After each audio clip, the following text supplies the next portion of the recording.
Okay, guys, so imagine your phone rings and the person at the other end of the phone says, pack your bags, you're leaving. Naturally, you ask, wait, where?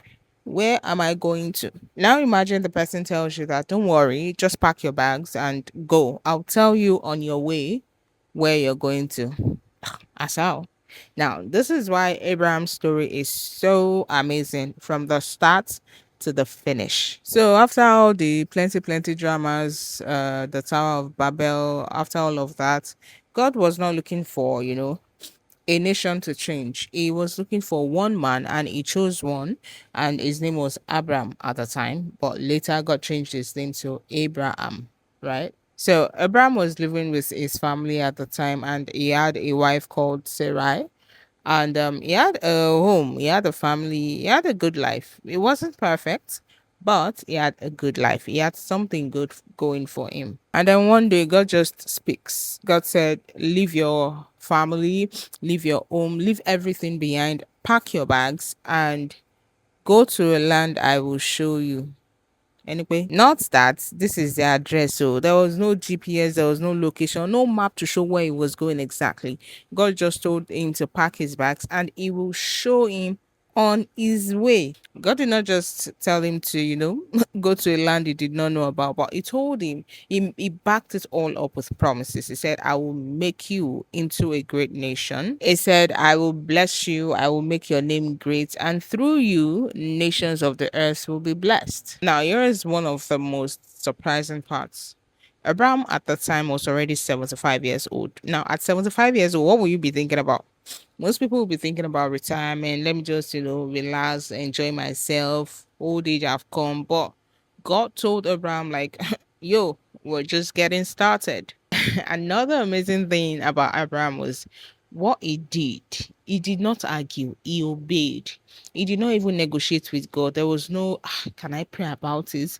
Let me talk to my father. No, no, no, no. None of that. He packed his bags and he moved. His wife Sarah followed him. His nephew Lot also followed him. Servants, livestock, all of that.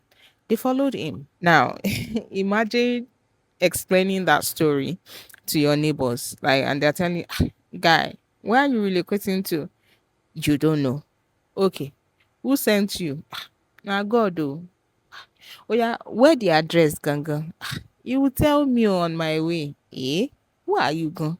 Now, this is one thing I love because Abraham wasn't working because he had all the answers. No, he was working because he had like trust in that one person who gave the ultimate instructions. And another beautiful thing about this man called Abraham was that every place they stopped, he built an altar.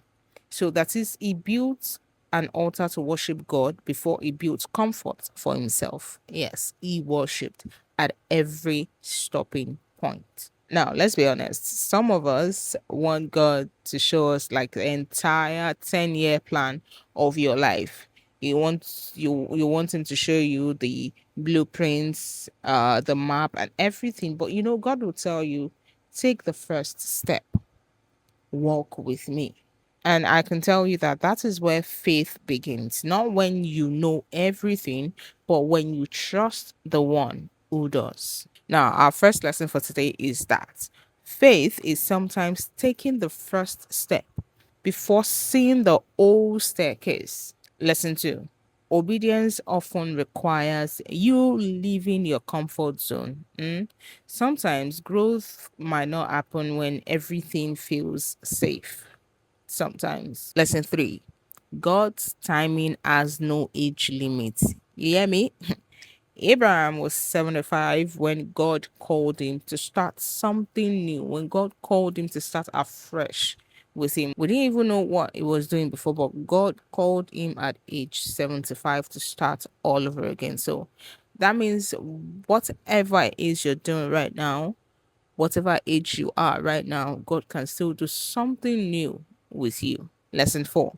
You don't need all the details to obey. You just need to trust God enough to take the first step. Maybe God has been asking you to start something like a business, a YouTube channel, a TikTok page, a career, a ministry, a family, but you're not sure enough. Think about Abraham. He wasn't sure, so not like he knew anything, but he obeyed and he trusted the one who gave the instructions. In the next Bible study, we're going to see how Abraham and Lot made so much, like they were so wealthy that even their servants started fighting over land. And the way Abraham settled that conflict, every family member needs to learn from it. So I'll see you in the next Bible study. Okay.